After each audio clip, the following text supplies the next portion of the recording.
Muito bem, no vídeo de hoje nós vamos conversar um pouco sobre Corpos Secos, que é um romance escrito pela Luísa Geisler, pelo Marcelo Ferroni, pela Natália Borges Spolesso e pelo Samir Machado de Machado.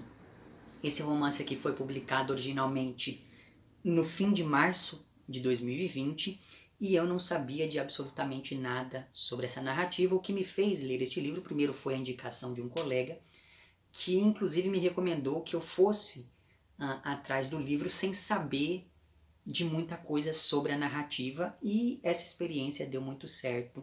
Enfim, descobri de fato do que tratava a história, foi muito interessante. Mas aí também eu fiquei muito curioso para saber qual tinha sido o resultado desse livro que foi escrito por 4 autores diferentes. Eu já tinha visto livros que foram escritos por 2, mas por 4 foi uma novidade. Eu fiquei muito curioso quanto a isso. Não sei se isso de certa maneira interferiu um pouco na minha relação com a leitura, mas ainda assim essa curiosidade ela foi uma das coisas que me moveu também. Aí, para além dessa curiosidade e para além dessa sugestão de um colega meu, eu acabei comprando porque eu vi que ele estava assim com uma promoção muito boa, e daí, enfim, eu resolvi aproveitar. Mas eu também cheguei a este livro por conta do título, porque Corpo Seco, eu não sei se vocês conhecem a lenda do Corpo Seco, mas Corpo Seco é uma lenda muito conhecida em algumas regiões do Brasil, que fala da história de um sujeito que era tão ruim, que era tão mau quando vivo, que depois que ele morreu, ele não foi aceito nem no inferno e muito menos no céu. E por conta disso, então, ele se levanta do túmulo com o corpo putrefato e começa a perseguir e a atacar as pessoas que eventualmente passam pelo seu caminho. Então é como se fosse uma espécie de zumbi da cultura popular brasileira, e eu sempre me interessei muito por essa lenda em específico. Então quando eu vi o título do livro, eu acabei pensando que talvez fosse um livro que tratava dessa lenda ou coisa parecida.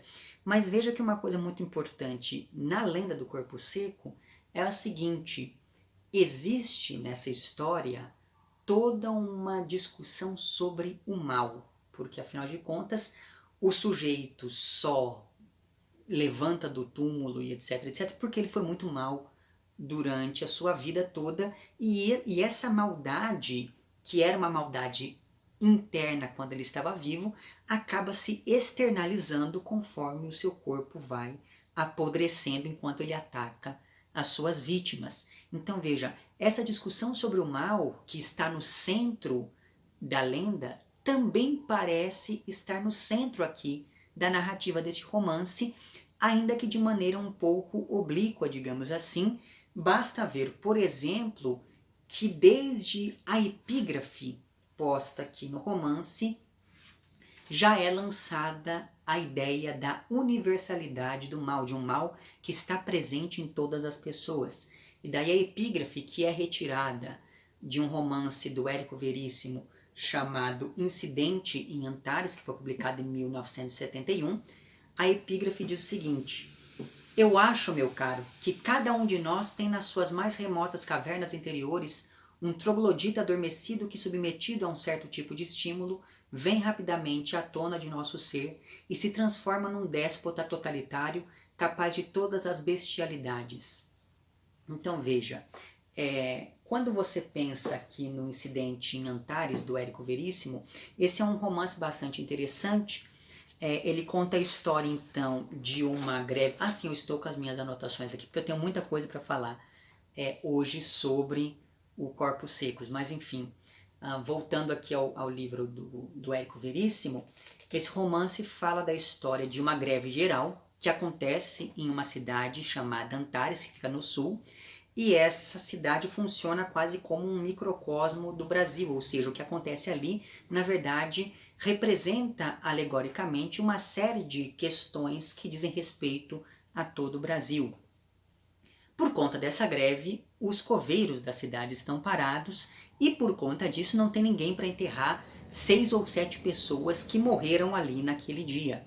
O que esses mortos fazem então é se levantar e se reunir na praça central da cidade para tentar resolver aquela situação.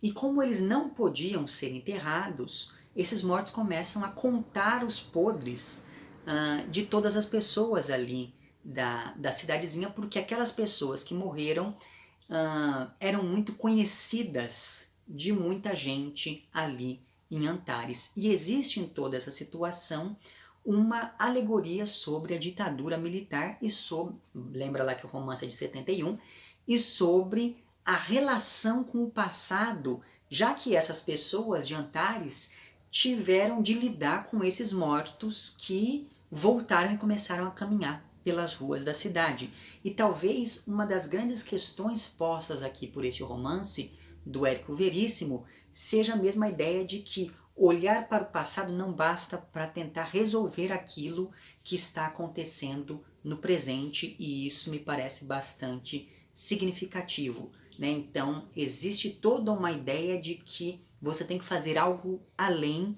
de simplesmente refletir sobre as coisas, sobre como as coisas chegaram onde chegaram no presente. Mas enfim, você já deve ter percebido que tanto na lenda do Corpo Seco quanto no romance aqui do Érico Veríssimo, para além desse tema do mal, existe ainda uma outra coisa que é comum às duas narrativas, que é essa imagem do morto que se levanta da tumba e sai andando, atacando as pessoas fisicamente, no caso da lenda do Corpo Seco, ou moralmente, no caso aqui do romance escrito pelo Érico Veríssimo. Então veja que só pelo título aqui do livro desses 4 autores e pela epígrafe, já é possível delinear mais ou menos o que é que vai acontecer ao longo desta narrativa aqui. E daí, é sempre bom avisar isso antes, eu vou dividir os meus comentários aqui neste vídeo em 2 momentos. No primeiro momento, eu vou falar um pouquinho sobre o romance Corpos Secos em si. E no segundo momento, eu vou falar um pouquinho sobre zumbis, porque afinal de contas, apesar de não aparecer aqui no romance esse nome, a própria caracterização de alguns dos personagens permite fazer esse tipo de associação, e não me parece que isso seja totalmente gratuito, principalmente quando nós pensamos em como esses autores trabalham com essa figura que é tão recorrente na cultura ocidental, principalmente quando a gente pensa no cinema, enfim. Pois bem, Corpos Secos, o romance, é composto então por 4 linhas narrativas distribuídas por 16 capítulos, e daí cada um dos autores ficou responsável por uma das linhas narrativas. E ainda que cada narrativa seja independente das outras, existem alguns pontos de contato que aproximam e que fazem com que essas narrativas acabem se encaminhando em uma mesma direção, apesar de suas diferenças. E talvez exatamente por conta disso, apesar de escrito por 4 autores, o romance tem uma unidade, ele preserva um mesmo tom, apesar nas diferenças estilísticas de cada um desses autores aqui. Então, basicamente, a narrativa trata de um futuro distópico, né, em que uma epidemia se espalhou por todo o Brasil, dizimando grande parte da população. Então, quando o romance começa, alguns meses já se passaram desde o início dessa epidemia, e é aos poucos que a narrativa vai nos oferecendo algumas pistas para tentar recompor o modo como as coisas chegaram nessa situação descrita aqui por esses 4 autores.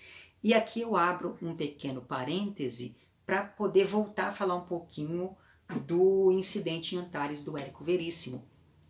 Porque veja, enquanto nesse romance aqui de 71 existe todo um preâmbulo dedicado ao passado da cidade de Antares, e que é também o passado do Brasil, principalmente um passado muito ligado à política, Então, enquanto aqui existe todo esse discurso sobre o passado, aqui no romance desses 4 autores, esse discurso sobre o passado é fragmentado e fragmentário. Então, essa relação com o passado aparece aqui de maneira ainda mais problemática, ainda mais tensiva, já que qualquer tipo de discurso sobre o passado é insuficiente para dar conta de explicar como as coisas chegaram ao ponto em que estão no início do romance. Então, nenhuma explicação vai ser plenamente satisfatória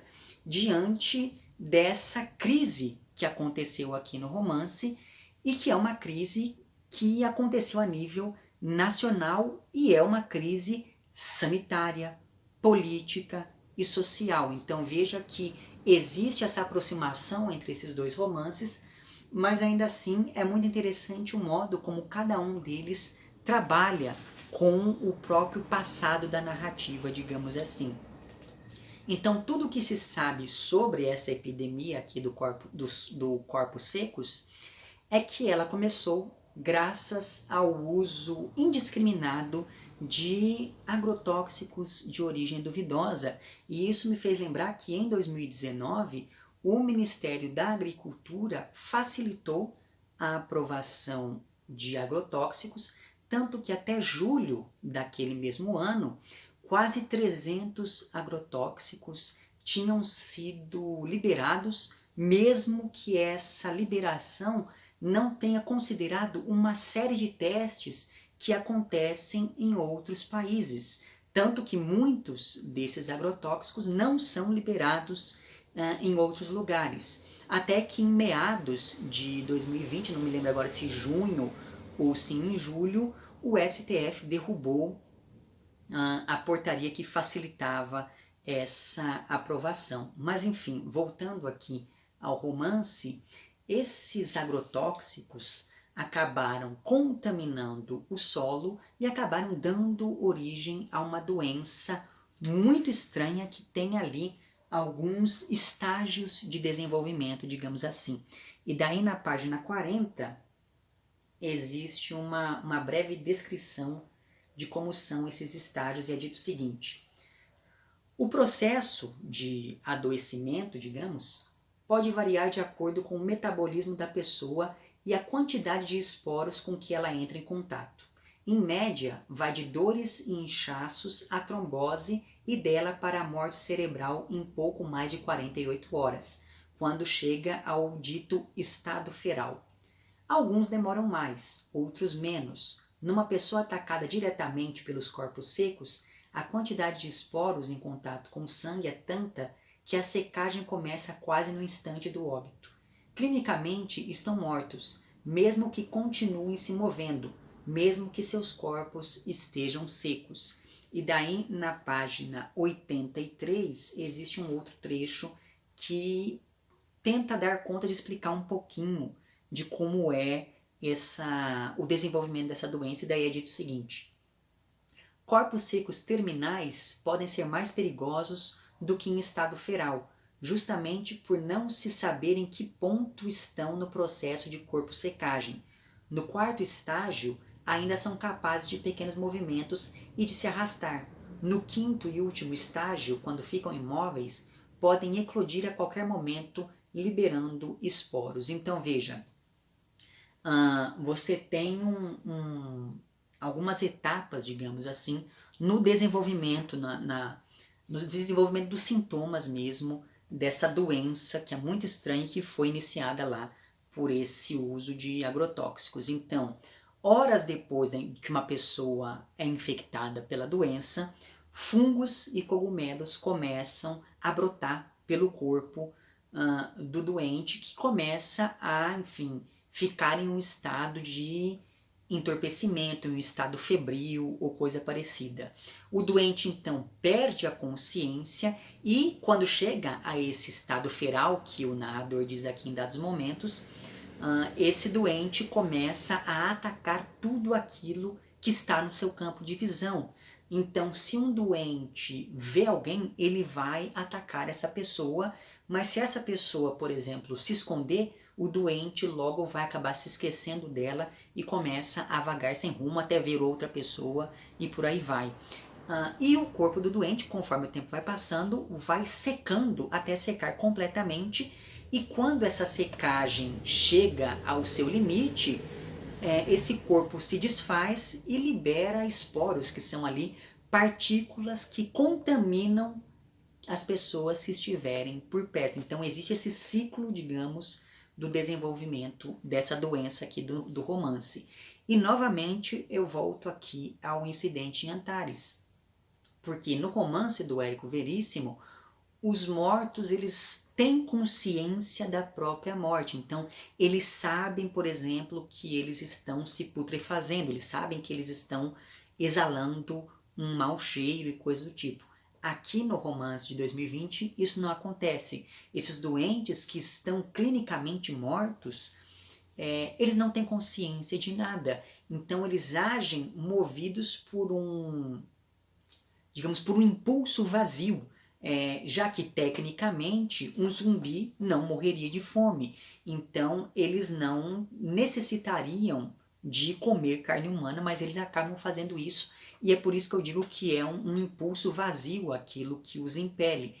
E para além disso, comendo ou não carne humana, sabe-se que esses doentes vão chegar ao último estágio da doença de qualquer jeito. Então é tudo uma questão de tempo. Então veja, tecnicamente eles não têm motivo para atacar ninguém, mas eles acabam fazendo isso de qualquer jeito. Mas enfim, graças então a essa doença, o governo, que já estava ali, digamos, claudicante, para dizer o mínimo, esse governo praticamente se desfaz e o sistema de saúde do Brasil aqui entra em colapso. Ou seja, o caos tomou conta, o perigo é iminente, porque as pessoas não podem sair na rua com medo de se contaminarem, de se infectarem, melhor dizendo.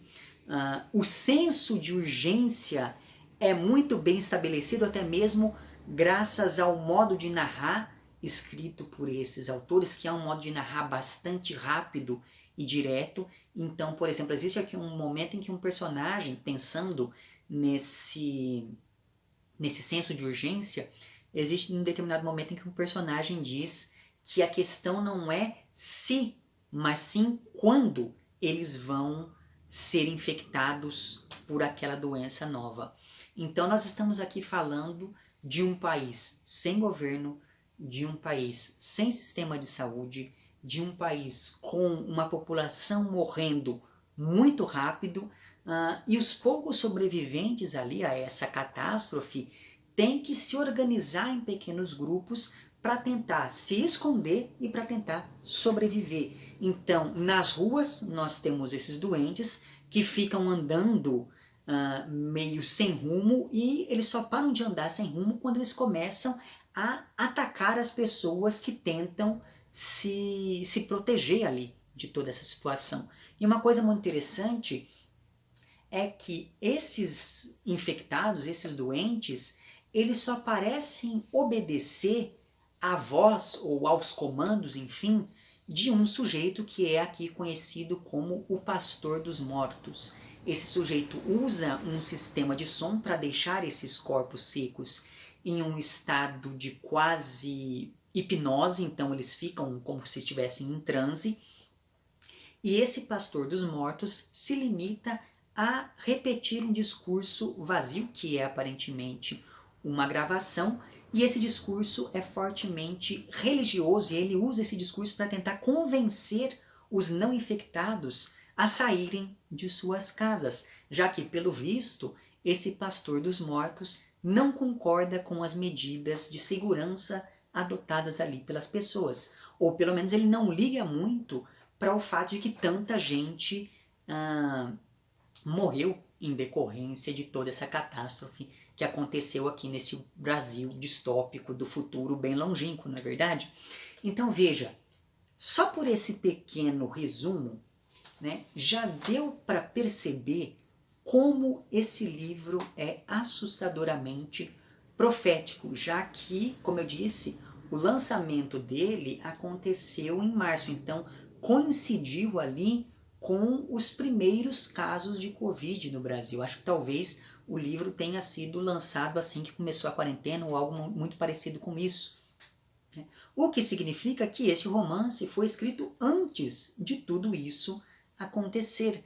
E dá para fazer, apesar dessa distância temporal, digamos, dá para fazer aqui inúmeros paralelos com o desenrolar da doença no livro e o desenrolar, por exemplo, da Covid-19 aqui no Brasil real. Então, por exemplo, no começo as pessoas subestimavam a gravidade da doença. Depois, essas pessoas passaram a negar a gravidade das coisas que estavam acontecendo. Então você teve aqueles que relativizaram tudo aquilo, dizendo, por exemplo, que todo ano muita gente morre de várias doenças e nem por isso o Brasil para.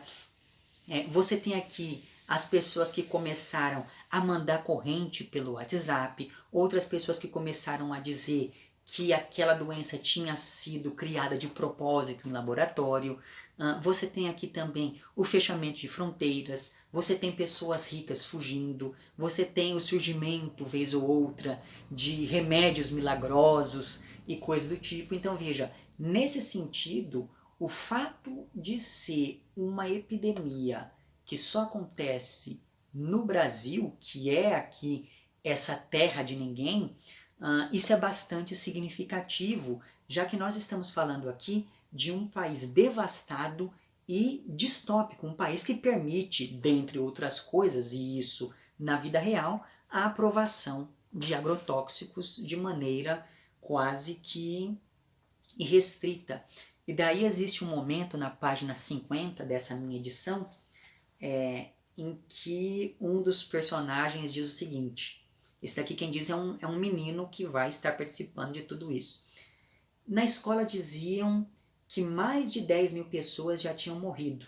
Depois alguém dizia que 1.000 pessoas morrem de gripe todo ano no Brasil e ninguém fica surtando por isso. Por que ninguém fala disso na Argentina, hein? Perguntavam nos comentários. Isso é doença de brasileiro. Culpa do governo, culpa do PT, culpa do FHC, culpa do Lula, culpa do Foro de São Paulo. Isso é evolução da AIDS atrás dos gays também. Isso é culpa dos agrotóxicos, diziam outros. E daí ele continua com essa mesma linha de raciocínio. Então, o que fica então diante disso é toda uma reflexão sobre quais são os limites deste mal que foi aos poucos, como se fosse uma doença, se espalhando e transformando as pessoas em corpos sem vontade própria e que caminham para o próprio fim. E aqui eu não estou falando do romance apenas, é bom sempre deixar isso evidente, né?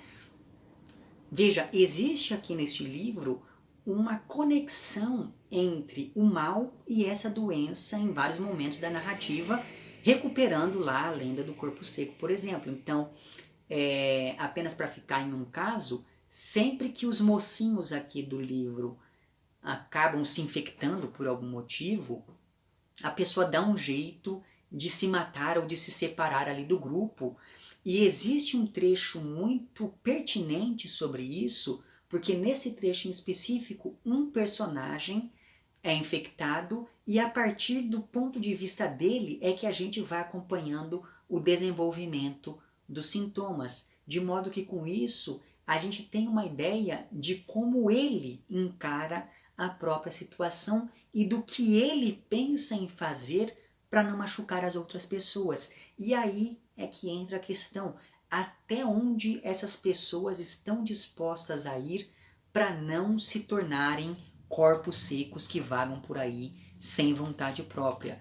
E uma coisa que eu achei bastante interessante no romance é que, por mais que a gente não saiba exatamente quando tudo isso está acontecendo, não tem assim uma menção a data alguma ou coisa parecida, existem aqui alguns elementos que indicam mais ou menos onde historicamente essa narrativa está localizada. Então, por exemplo, existem aqui referências ao CrossFit, existem aqui referências ao modo como a crise afetou de maneira diferente os ricos e os pobres.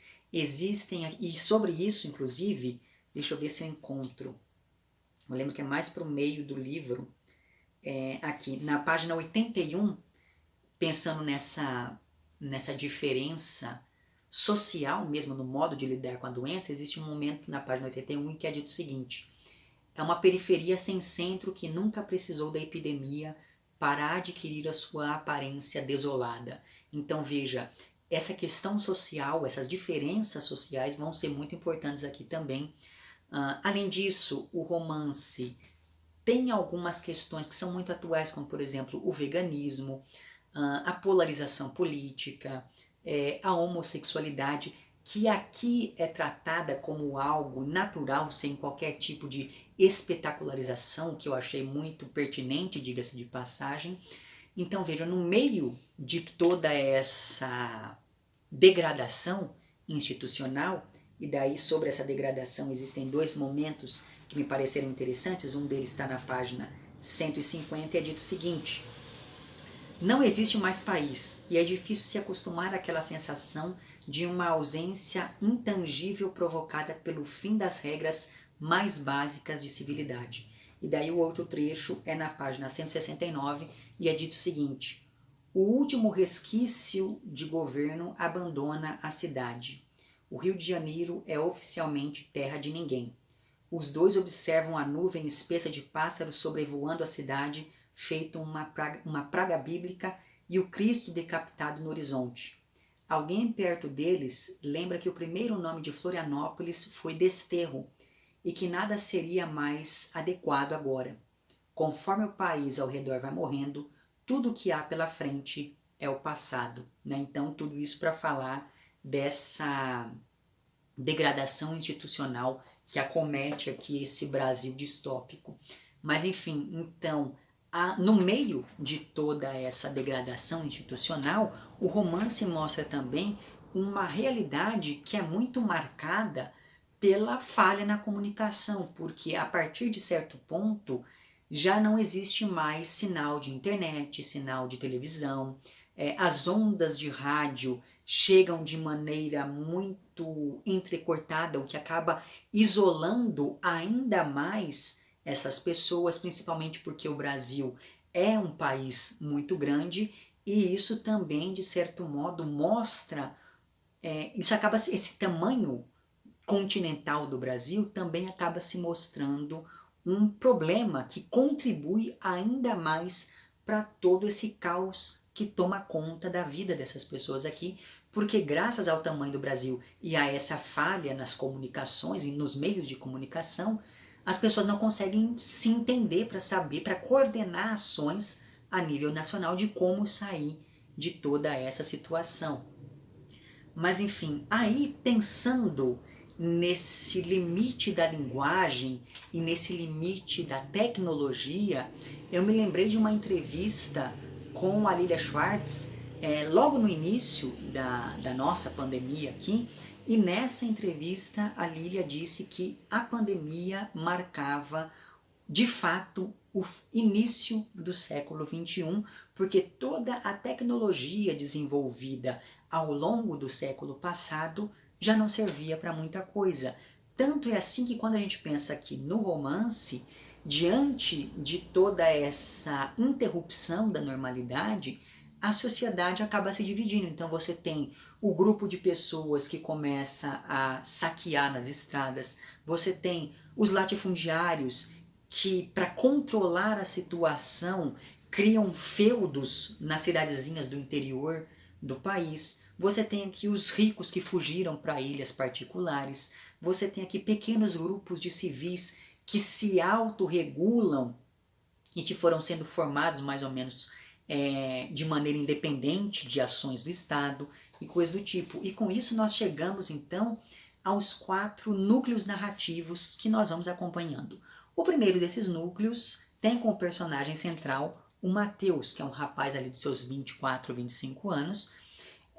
E o Mateus ele foi infectado, mas ele não desenvolveu os sintomas da doença e por isso ele está sendo monitorado por um grupo de médicos que estão ali estudando aquele caso e por um grupo de militares que estão ali cuidando da segurança do rapaz, já que ele deve se manter vivo, porque teoricamente ele é a única esperança para que um dia surja uma cura para essa doença. É nesse núcleo do Mateus que aparece a figura do tal do pastor dos mortos, que obriga todo esse grupo que está ali com o personagem a fugir de São Paulo para o Rio de Janeiro para tentar escapar desses doentes. E uma coisa engraçada que acontece em dado momento é que durante a viagem eles passam por Paraty, e daí quando a cidade foi tomada pelos doentes, estava acontecendo a Flip e o Antônio Cherchenesky acabou ficando ali escondido em uma casa de Paraty. E é engraçado porque o Antônio Cherchenesky, que é o autor daquele livro chamado As Perguntas, sobre o qual eu já fiz vídeo por aqui, o Antônio Cherchenesky ele tem um romance sobre zumbis, o que talvez explique o porquê dele ter conseguido sobreviver a um apocalipse daquela proporção. E nesse trecho em específico em que aparece ali o Cherchenesky, existe um momento em que ele diz ter visto o Michel Houellebecq passando pela rua, só que ele não sabia se o Houellebecq estava ou não doente, porque antes mesmo de tudo aquilo acontecer, o Houellebecq já tinha uma cara de morto-vivo, e realmente, se você olha as fotografias desse autor, você percebe que ele já parece que morreu há muito tempo. Então achei muito, muito curiosa essa passagem do romance. Mas enfim, e isso é uma coisa interessante também, né? Você tem todos esses momentos de tensão, mas você também tem aqui, vez ou outra, alguns trechos que são um alívio cômico diante de tudo aquilo que está acontecendo. E isso é uma coisa muito própria de narrativas sobre zumbis também, mas enfim. Essa parte do Mateus, essa linha narrativa que acompanha o Mateus, é bastante interessante também, porque para além dessas pesquisas, o Mateus está levando uma caixa de chocolates ali que ele pretende entregar ao seu irmão mais novo. O que me fez lembrar daquele personagem do filme Zumbilândia que está procurando bolinhos por todo lado antes que esses bolinhos vençam. Porque em ambos os casos, lá do cara procurando bolinhos, aqui no caso do Mateus levando chocolates pro irmão, a gente percebe como as coisas mais triviais acabam ganhando uma importância muito grande, porque afinal de contas essa trivialidade preserva a memória de uma normalidade anterior, então isso me chamou bastante atenção. Só que, apesar de muito interessante, eu achei essa linha narrativa do Mateus pouco aprofundada, mas talvez, enfim, essas pontas soltas, digamos, se devam ao fato de que pode haver uma parte 2, uma sequência deste livro, porque existe aqui espaço para isso e talvez isso acabe mesmo acontecendo. Então, eu percebo que digamos, as pontas soltas, essas falhas que aparecem aqui, elas são mais ou menos intencionais, como que antecipando o leitor para que algo mais pode surgir dessa narrativa. Mas enfim, a segunda linha narrativa que nós acompanhamos aqui tem como personagem central o Murilo, que é o irmão mais novo do Mateus. E o que nós vamos acompanhando então nessa segunda linha narrativa é o amadurecimento desse menino que viu coisas que fizeram com que ele virasse adulto muito cedo para poder sobreviver. Então, de início, ele não entende muito bem o que é que está acontecendo. O leitor percebe, por exemplo, o que motiva os adultos a agirem de tal ou tal modo, mas como o Murilo ainda era muito criança, muito inocente, ele se limitava a obedecer mesmo sem entender muito bem o porquê daquilo. Só que conforme os dias vão se passando, conforme a família vai se desfazendo por conta dessa catástrofe toda, o Murilo percebe que ele não teria mais o direito de ser criança, já que agora ele também tinha sua parcela de responsabilidade ali diante daquele pequeno núcleo social que ele está acompanhando. Então, ele e a família deixam a base militar em Santa Maria, que era onde eles moravam, para tentar chegar em algum lugar seguro diante desse colapso iminente de tudo. Então, o núcleo do Murilo é o núcleo que primeiro percebeu a gravidade das coisas e começou já a se articular para sair dali o mais rápido possível. E enquanto o Mateus está viajando lá com chocolates, o Murilo está viajando com um peixe que o Mateus deixou para ele, para que ele cuidasse. Então, os objetivos desses dois personagens são muito parecidos nesse sentido, né? Os dois estão ali carregando algo para entregar um ao outro. Só que o que me incomodou nesse núcleo narrativo aqui do Murilo é a eloquência desse menino. Então, por mais que não seja dito quantos anos ele tem aqui, e por mais que ele tenha amadurecido muito ao longo da narrativa, ainda assim essa eloquência dele causou um ruído, causou um estranhamento para mim, e eu não comprei em todos os momentos essa construção discursiva desse personagem, mas ainda assim é bastante interessante acompanhar essa linha narrativa. Aí depois nós temos a Regina, que é a mulher de um fazendeiro em Goiás, e a Regina ela tem que fugir ali depressa com duas crianças que eram filhas de um empregado depois que a fazenda é atacada. Então essa mulher ela é completamente dependente de remédios para ansiedade e de repente ela se vê diante dessa situação sem ter os seus remédios, e isso vai ser ali um problema em alguns momentos dessa linha narrativa. Me pareceu que desses 4 núcleos que a gente acompanha, o núcleo da Regina é o mais real e é o mais pesado, porque nele o que vai ficar mais saliente são questões ligadas, por exemplo, à desigualdade social e ao lugar da mulher na sociedade. Então, conforme a personagem vai, digamos, tendo que lidar com tudo aquilo que acontece na vida dela, a gente vai percebendo que, muito provavelmente, coisas como essas que acontecem com ela, aconteceriam mesmo na vida real, né? Então isso é uma coisa muito que causa uma impressão muito forte, um desconforto muito forte. Então talvez essa tenha sido a minha linha narrativa preferida, exatamente por conta desse peso que as coisas adquirem aqui. Tanto que em alguns capítulos da Regina, o que acontece com ela é tão sério que eu quase me esqueci de que esse é um romance sobre zumbis. Então, assim, a gravidade das coisas que acometem essa mulher é tanta que faz com que os zumbis pareçam fichinha ali diante daquilo que acontece com ela. Mas enfim, e por último, mas não menos importante, nós temos a linha narrativa que acompanha a Constância e o Conrado. Esses dois personagens são irmãos gêmeos e eles têm uma ligação que não é apenas genética, mas também textual, porque existe aqui um momento em que há uma troca de voz narrativa entre eles, e essa ligação entre os dois não é apenas genética e textual, mas é quase espiritual em alguns momentos, o que recupera muito daquela ideia de que os gêmeos sentem coisas em comum, etc. Ao ler esses trechos eu me lembrei bastante do A Desumanização, que é um romance do Walter Ugumãe, que você tem duas personagens que são gêmeas e existe toda uma conexão muito forte entre as duas. Mas enfim, é bastante interessante acompanhar esses dois personagens que, apesar de iguais, porque afinal de contas eles eram gêmeos, aquela coisa toda, apesar de iguais, apesar de muito ligados, eles continuam tendo as suas diferenças, mas eles deixam de lado essas diferenças para tentar sobreviver ali na medida do possível. O Conrado é gay, vegano e drag queen, e a Constância é engenheira de alimentos e lésbica.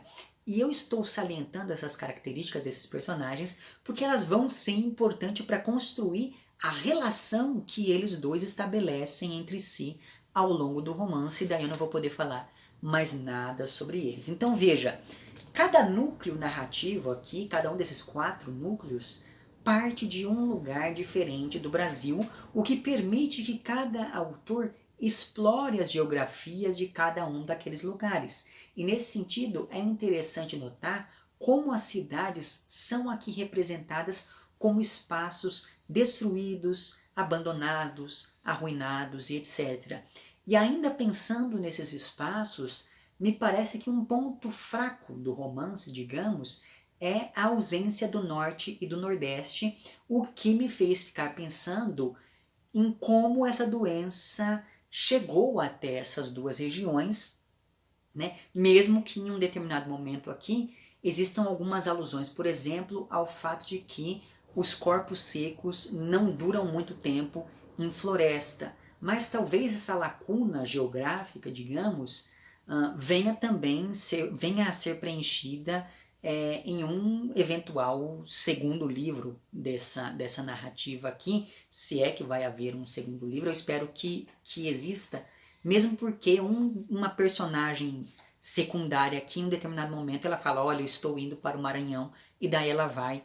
E eu acho que seria muito interessante acompanhar também o desenvolvimento dessa personagem, que é uma personagem que me chamou muito a atenção, não vou dizer quem é, mas enfim, me chamou bastante a atenção o modo como essa personagem foi se desenvolvendo ao longo do romance. Seria muito interessante ver ali uma continuação da caminhada dela, digamos.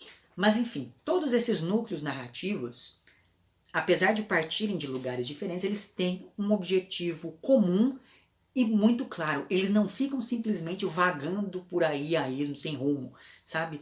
Eles têm como objetivo chegar em Florianópolis. Isso porque Florianópolis e São Luís, no Maranhão, são ilhas e por isso essas cidades são lugares geograficamente mais seguros por estarem mais isolados. E é por esse destino comum, digamos, que eventualmente esses núcleos narrativos acabam se encontrando, de modo que, novamente, dá até para pensar que tudo isso foi escrito por uma única pessoa, porque existe uma coesão muito interessante aqui quando a gente vê esses núcleos se aproximando mesmo. E por sinal, fiquei bastante, digamos, bastante pensativo sobre esse processo de escrita, e aí eu me perguntei, se o romance, segundo lá o Jorge Lucati, o romance é a epopeia da burguesia. Então, se o romance é a epopeia da burguesia, como traduzir no romance uma realidade na qual a burguesia praticamente já não existe? Será que o Brasil de hoje admite uma única voz narrativa? Ou seja, será que dá para pensar na narrativa chamada Brasil a partir de um único autor ou de um único ponto de vista? Talvez essa narrativa mais lacunar, que deixa muitas perguntas sem respostas, se deva também a essa ausência de um centro discursivo, no caso do romance, e político, no caso da realidade brasileira como um todo. Porque, afinal de contas, tudo o que nós sabemos aqui no romance é filtrado direta ou indiretamente por esses personagens, mesmo aqueles que têm os seus trechos narrados em terceira pessoa. Né? Tudo acaba passando pelo crivo do olhar de cada um desses sujeitos aqui. Então, deixa eu passar a moto. Então, nós sabemos aqui tanto quanto esses personagens e eles próprios não sabem lá de muita coisa. Mas, em todo caso, esse daqui é um romance muito interessante, eu gostei bastante dessa leitura, ainda que eu reconheça que talvez nem todo mundo queira ler algo assim agora, por conta desses paralelos possíveis com o nosso momento, né? Então hoje, enquanto eu estou gravando esse vídeo, o Brasil já acumulou quase 300 mil mortes em decorrência da Covid-19 e por culpa da negligência do pastor dos mortos da vida real, digamos, né? Além disso, recentemente, se não me engano, ontem, uma manifestação contrária a medidas como o lockdown atrasou a entrega de cilindros de oxigênio em um hospital de Goiás e ninguém foi responsabilizado. O hospital só tinha no estoque assim mais 8 minutos de oxigênio disponível e por muito pouco várias pessoas não tiveram ali a sua saúde ainda mais prejudicada por conta de um bando de pessoas que resolve manifestar contra medidas que de fato são eficazes. E nada acontece, o que me faz pensar que talvez esses corpos secos, indiferentes a qualquer coisa, e movidos por esse impulso destrutivo e irracional, já estejam soltos por aí. Então eu espero que tudo isso passe logo para que mais pessoas possam entrar em contato aqui com este livro de maneira um pouco mais palatável, digamos assim. Então fica aqui a minha recomendação. Se você estava interessado em saber apenas sobre o livro, você já pode, enfim, ir fazer outra coisa da sua vida, né? Eu vou deixar lá embaixo o link para onde você pode comprar o livro, e daí comprando pelo link você ajuda, aquela coisa toda. Porque agora eu vou falar um pouquinho dessas narrativas sobre zumbis para poder tentar pensar em alguns paralelos possíveis aqui com este romance chamado Corpos Secos. E por sinal, esse tipo de narrativa sobre zumbis me agrada bastante. Então eu tenho um repertório um pouco vasto nesse tipo de narrativa, o que me permitiu perceber que aqui no romance existem vários clichês de narrativas de zumbi, e me parece então que exatamente por conta desses clichês, esses autores parecem estar conscientes daquilo que eles estão fazendo.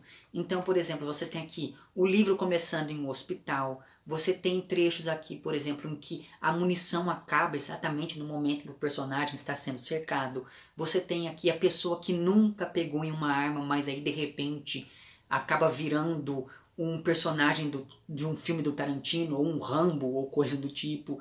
Você tem aqui personagens que vão morrendo pelo caminho, que é uma coisa muito típica desse tipo de narrativa. Você tem cenas em supermercado e em postos de gasolina, que são lugares muito perigosos, já que esses personagens eles precisam ir procurar comida, por exemplo, mas eles sempre acabam dando de cara com algum zumbi ou coisa parecida. Existe aqui o fato de que esses personagens eles têm um lugar para ir, e isso permite um deslocamento que mostra o nível de devastação. Não é à toa que em filmes de zumbi geralmente os personagens ficam andando de um lado para o outro exatamente para mostrar o quão devastada está a cidade ali onde aquela epidemia está acontecendo. Você tem aqui, como não poderia deixar de ser, uma narrativa cheia de cenas grotescas, cheia de cenas violentas e por aí vai. Você tem aqui aquela famosa cena do carro que não pega e daí vai aquele desespero. Enfim, então veja, o livro ele não é completamente original, digamos assim, quando nós pensamos nesse tipo de narrativa, narrativas sobre zumbis. Mas também não me parece que esse livro se pretenda original nesse quesito, já que ele deixa várias referências muito claras ao longo do enredo. Então talvez a grande novidade aqui tenha sido mesmo esse tipo de trazer esse tipo de narrativa para um contexto brasileiro, de modo a ressignificar todos esses clichês. E eu me lembro, por exemplo, só de 2 filmes, né? Pelo menos agora só me vem 2 filmes à mente pensando em filmes de zumbi que se passam no Brasil, que são o Mangue Negro, que é de 2010, e o A Capital dos Mortos, que é de 2007 ou 2008 agora, se não me engano. Mas enfim, eu não consigo me lembrar de outras mídias que tenham feito essa transposição desse tipo de personagem para o contexto brasileiro. E ainda pensando nesses clichês, uma coisa que muito me agradou aqui é que os personagens, eles não são burros, exceto por 2 momentos ali, que é muita burrice, mas enfim. Então, ninguém aqui tenta ser herói o tempo todo. Por exemplo, existe um momento em que um dos personagens está na estrada e daí tem uma mulher grávida no meio de várias outras pessoas, e essa personagem que está ali vendo a mulher grávida, ela poderia levar essa grávida consigo, mas aí ela pensa melhor e fala, não, é melhor eu ir embora daqui porque essa pessoa pode me oferecer algum risco, ela pode me atrasar, aquilo ali pode ser uma emboscada, enfim. Então veja, essa malandragem parece ser um diferencial desses personagens em relação a outros desse tipo de narrativa, e isso de certa maneira me parece muito ligado a esse espaço brasileiro que nós temos aqui descrito. Outra coisa que achei bastante interessante é que, como na maior parte das histórias sobre zumbis, não existe aqui muita explicação sobre como foi que tudo aconteceu. Os personagens fazem algumas alusões, mas é só. Até porque nenhuma explicação seria plausível de fato. Então, não explicar torna tudo um pouco mais crível na medida do possível. Então, pouco importa como tudo começou, e pouco importa também como tudo isso daqui vai acabar. O interessante é ir acompanhando o comportamento de cada um desses personagens aqui. Então, uma história sobre zumbis nunca é sobre os mortos, é sobre aquelas pessoas que vão fazendo de tudo para tentar sobreviver.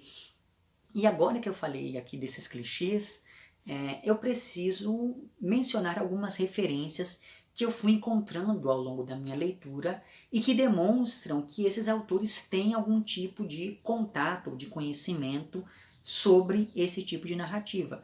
Então, você pensa nesses zumbis com fungos, etc, etc, não tem como não lembrar lá do Last of Us, né? O nome da doença aqui é Metanson França, e daí você pega esse nome Metanson, faz referência lá ao autor do Eu Sou a Lenda, né? Que é um filme que, por mais que um livro que por mais que seja sobre vampiros, ainda assim existe uma série de paralelos aqui com este romance. Algumas cenas aqui descritas lembram bastante Fallout, outras lembram bastante Mad Max. O Mateus se relaciona, o Mateus, que é aquele rapaz que não desenvolveu os sintomas, ele se relaciona com um policial chamado Romero, né, fazendo uma clara referência ao Jorge Romero, que é aquele diretor que popularizou filmes sobre zumbis a partir do final da década de 1960. E daí é sempre bom lembrar, né, por sinal, que esse tipo de narrativa sobre zumbis sempre aparece como uma metáfora, digamos. Não por acaso, na maior parte das vezes, os seres humanos são um problema muito maior do que os mortos-vivos em si, como no caso da Regina aqui no romance. É como se essa situação extrema revelasse o que há de pior nas pessoas, porque o zumbi ele é destituído de subjetividade, mesmo tendo algo de humano em sua aparência. E é por isso que esse tipo de narrativa questiona quais são os limites da linguagem, da sociedade, da civilização e por aí vai. É como se o zumbi personificasse a decomposição da sociedade contemporânea, ainda que a imagem do zumbi seja bem antiga, bem anterior à contemporaneidade, né? Então é importante dizer que o zumbi é uma figura típica do folclore caribenho ligado ao voodoo haitiano.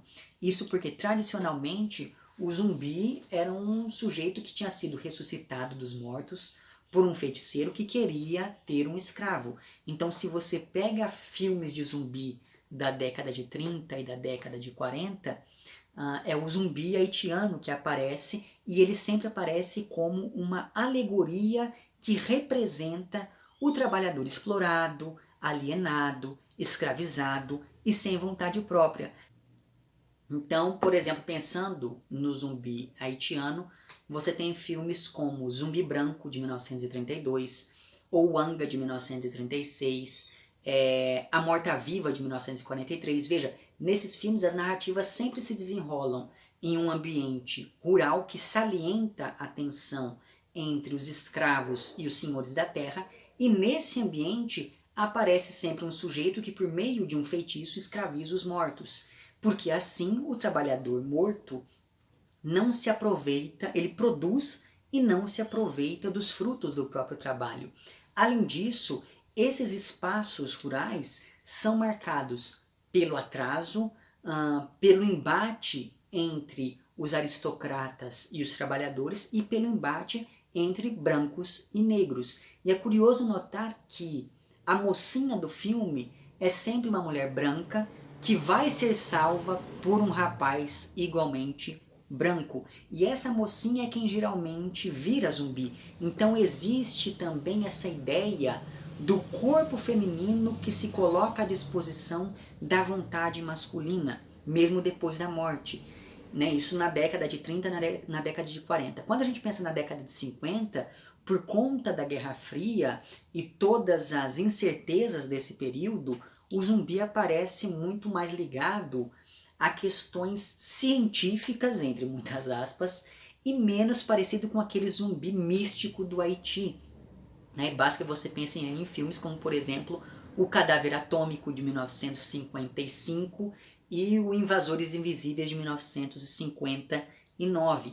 Até que, nos anos 60, aparecem os zumbis como nós os conhecemos, digamos, até hoje, né? Graças lá, principalmente, ao Jorge Romero, em filmes como, por exemplo, A Noite dos Mortos-Vivos, que é de 1968, e esse é um filme que ainda tem um final bastante irônico, porque o grande herói da narrativa é um homem negro, e ele acaba tendo ali um final trágico, e isso gerou certa polêmica na época do lançamento do filme.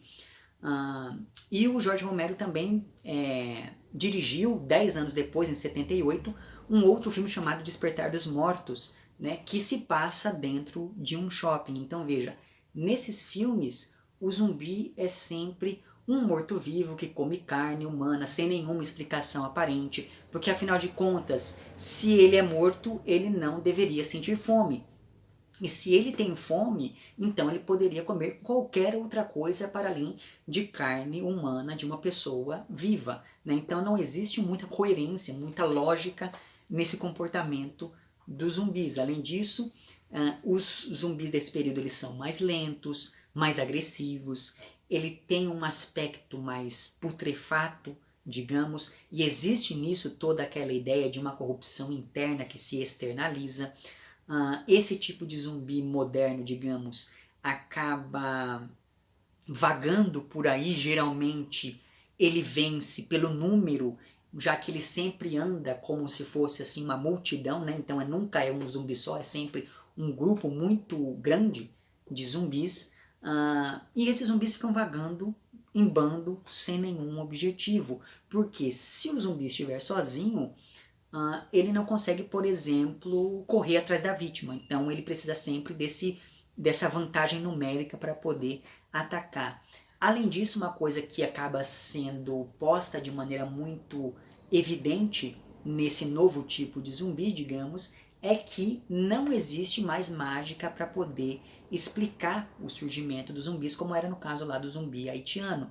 Então o zumbi ele é movido por esse impulso quase animalesco de consumir, né? E por isso existe toda uma alegoria do zumbi como esse sujeito contemporâneo que foi desumanizado pela sociedade de consumo, que o impele a consumir sem nenhum tipo de propósito, mesmo depois de morto. E é por isso que essas narrativas de zumbi sempre mostram uma sociedade que colapsou, porque para manter o sistema capitalista, é preciso haver uma harmonia entre o que você produz e o que você consome. Só que o zumbi moderno, ele não produz nada, ele vai consumindo de maneira irrestrita.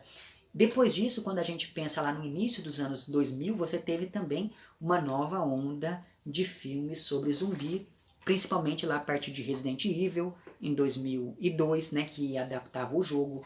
Você tem também em 2002 aquele outro filme chamado Extermínio. Aí em 2004 você teve o Madrugada dos Mortos, que é uma refilmagem de um filme dos anos 80, se não me engano. Veja, nesses filmes você tem uma recuperação dessas características usuais dos zumbis, e depois disso, a partir ali de 2008, 2009, teve uma nova onda que começou lá, por exemplo, com Zumbilândia em 2009 e com a adaptação dos quadrinhos de The Walking Dead, que começou a ser produzido em 2010, né? Essa adaptação chegou à televisão em 2010. E aí eu não sei se você percebe, mas essas ondas de filmes de zumbi sempre surgem em períodos marcados por tensões sociais e culturais muito importantes. Então você tem lá na década de 30 o surgimento dos primeiros filmes, logo depois da Depressão de 29, né, da quebra da Bolsa de Nova York. Aí depois você tem ali no período da Guerra Fria também o zumbi como uma alegoria para tudo aquilo que estava acontecendo. Aí nos anos 60 você tem a luta pelos direitos civis, e daí você pensa que o primeiro grande filme paradigmático do gênero, lá de 68, tem como personagem um protagonista, um homem negro, né? Então veja que existe essa discussão política também sendo posta ali em tela. Aí em 2001 você teve a questão do terrorismo, né? E aí em 2002 você tem essa nova leva de filmes. Em 2008 você teve aquela crise econômica também, e daí depois você teve uma nova leva, principalmente lá com Zumbilândia, The Walking Dead e por aí vai. Então, de uma maneira ou de outra, Corpos Secos, né, voltando finalmente aqui ao romance para poder encerrar esses meus comentários, vai dialogar com várias dessas características e com várias dessas narrativas. E me parece que, pensando no zumbi como esse indicativo da crise, um romance como esse tinha que surgir em um momento como esse que nós estamos vivendo agora, porque a nossa sociedade está de fato se desfazendo, se putrefazendo. Então me parece que esse é mais um momento que demanda a existência desse tipo de narrativa, e como eu disse antes, foi um romance que me agradou bastante, então fica a minha recomendação de leitura. E fica aqui a recomendação para que você não apenas leia o romance, mas também para que você entre em contato com essas outras narrativas cinematográficas sobre zumbis, porque sempre vale muito a pena a gente ter um olhar mais cuidadoso em relação a essas figuras que são tão importantes, né, que sempre estão por aí na cultura. Então, enfim, me parece que talvez daqui para frente pode ser que a gente tenha um novo ressurgimento desses mortos-vivos, né? Pode ser que eles se levantem da tumba novamente. Então fica a recomendação, certo? É isso então, vemo-nos nos próximos vídeos e um amplex.